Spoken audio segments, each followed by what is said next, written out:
शीर्षक फुसफुसाती अलमारी, the whispering closet, Hindi version. कहानी कहने वाले की आवाज धीरे रहस्यमयी लहजे में। एक शांत से शहर में, एक नीले रंग के घर में, एक जिज्ञासु 10 साल की लड़की रहती थी, लिली। उसके गालों पर तारे जैसे झाइयां थीं और उसकी कल्पनाएं बहुत गहरी थीं। लेकिन उसके घर में एक चीज थी जो उसे बिल्कुल पसंद नहीं थी। वो थी ऊपर वाले गलियारे की अलमारी। देखने में तो वो एक आम सी लकड़ी की अलमारी थी जिस पर एक जंग लगा हुआ हैंडल था, मगर हर बार जब लिली उसके पास से गुजरती उसे कोई फुसफुसाहट सुनाई देती, बहुत धीमी, जैसे हवा चल रही हो, लेकिन वो आवाजें थीं लिली ई। शुरुआत में उसे लगा कि ये उसके बड़े भाई की शरारत है, लेकिन वो तो कैंप में गया हुआ था। एक दिन बारिश हो रही थी, बिजली चमकी और पूरे घर की लाइट चली गई। लिली ने टॉर्च जलाई और धीरे धीरे गलियारे में चल पड़ी अपना कंबल लेने। जैसे ही वो अलमारी के पास से गुजरी, क्रीक, अलमारी का दरवाजा थोड़ा सा खुल गया। लिली की सांसें रुक गईं।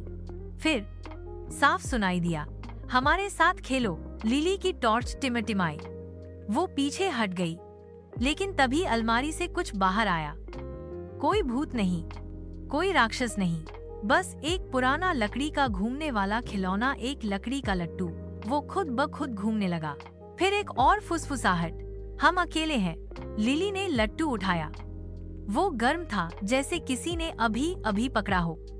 अचानक धड़ाम, अलमारी का दरवाजा बंद हो गया और फुसफुसाहट गायब। लिली भागी अपने कमरे की ओर। उस रात वो नहीं सो पाई।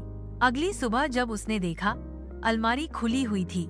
अंदर कुछ नहीं था, सिवाय अब वहाँ 2 लट्टू थे और दोनों अपने आप घूम रहे थे। पृष्ठभूमि में हवा की सनसनाहट, धीमा डरावना संगीत, फिर अचानक सन्नाटा।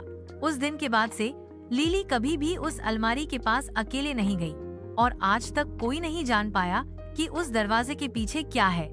लेकिन अगर कभी तुम्हें भी अपने घर के गलियारे में कोई फुसफुसाहट सुनाई दे, तो याद रखना, उस अलमारी का दरवाजा मत खोलना। अगर चाहो तो मैं इसका स्क्रिप्ट फॉर्मेट भी बना सकता हूँ, साउंड इफेक्ट्स, बैकग्राउंड म्यूजिक और एनिमेशन नोट्स के साथ। बताओ, चाहिए?